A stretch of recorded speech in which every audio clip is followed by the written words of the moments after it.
Hey y'all, welcome back to my channel. I'm waiting in the parking lot of Walmart for my husband and our daughter. We've been out paying bills and picking up a couple of things that we need for the baby, getting more diapers, wipes, and I think Summer is getting a toy and they're looking at a desk. We're looking at trying to get a desk for Summer's room so she can start doing her work in her room. And I was just not up for all that because prior to coming here, we had a little lunch break. And so your girl is full fighting the itis right now. And I just know that I wouldn't have been good company in Walmart trying to walk around, and I didn't want to, be the bad vibe. Plus, baby boy is heavy at this point, and he definitely would have put me in a bad mood trying to keep up with them two. So I decided to stay in the car. I thought that would be the best move. So anyway, it's been on my mind to apply for food stamps and WIC. I ran it by my husband, but we really didn't go in depth. Like we really didn't talk about it. Like I just, threw it at him and he was like, shit, whatever helps. But I really didn't run it down to him in terms of the process of it all. Because government assistance is nosy. They can be very, very, what feels like invasive. They want to know what's in your checking account, your savings account, if you have any money markets, bonds, retirement accounts, shit, what's under your mattress, what's in your shoebox. Do you get child support? Do you get any other type of financial assistance from anyone who's not living in the home? Like, they just be in your shit. So I don't know how he would, feel about all of that, considering that pretty much, even though I would be starting the case, opening the case, technically everything would be based off of his income.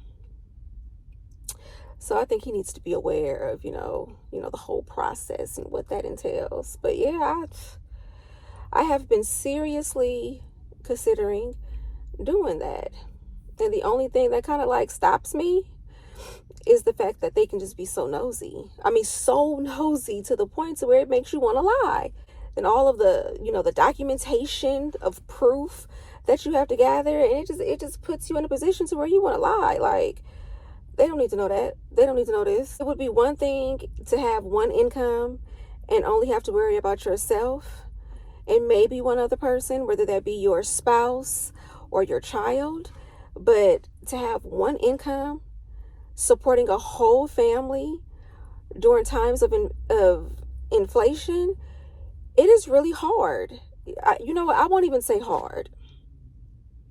Out of respect for those who are really having it hard, out of respect for those who are living in their car, living with somebody, living on the streets, living at shelters, like people who are really, really having a hard experience with life right now.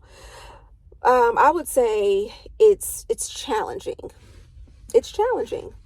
It's challenging. It's just really sad that you have to prioritize necessities when it comes to bills. Things like rent, lights, water, phone.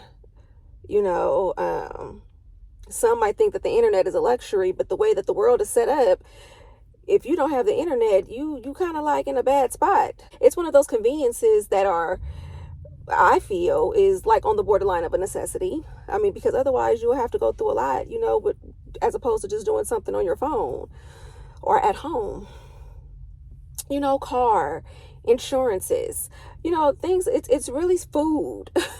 It's just really sad that you have to prioritize necessities to get by.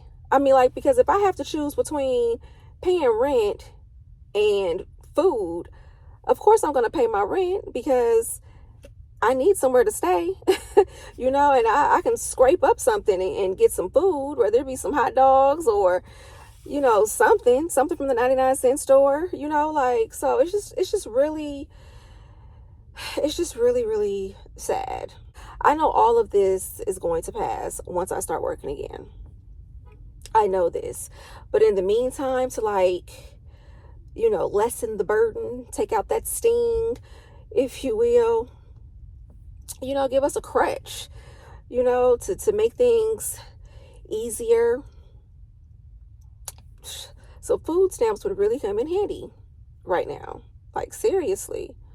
And I am really thinking about applying. I mean, because what's the worst they can say? No. Right? So, and it's not going to stop anything. I mean, we're still going to get by, you know, but it would really help in the meantime until I get a job. Because I've been trying to tell myself that too, like, just be cool. You know, just wait, you know, until you get a job and everything is going to be good. But it's not like I plan on going back to work immediately after the baby is born. Like, I don't plan on going back to work until the baby is at least 6 months. Because I would feel good knowing that the baby is out of that, you know, infant stage, if you will, that fragile stage, that stage where they still, you know, heavily, for the most part, you know, depend on mama. You know what I'm saying? You know, they'll be crawling, trying to walk around that time, you know, a little bit more independent. So in the meantime, we could use that help. We really could. That's why my husband works overtime. So grateful to the Creator that he has the freedom through his job to do so, because not all jobs offer overtime. You know, they'll give it to you when they feel the need to, you know, when they feel that they need it. But the way that it's set up at my husband's job, they always need extra help.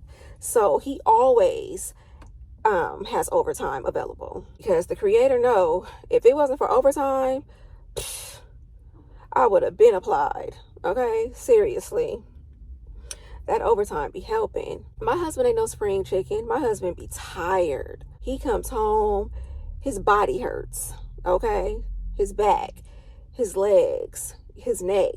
You know, my husband be tired, you know, putting in all that time. And so any little way that I can contribute to try to help him, or not necessarily me contribute, but, you know, if I can find a way to kind of like lessen that burden, that load, then that's what I need to do. But I don't know how he would feel about it, because, you know, again, they're just so nosy. But I can't wait to go back to work. I cannot wait. It is what it is. But your girl's definitely thinking about applying. So I'm going to talk to him about it again and see what he says.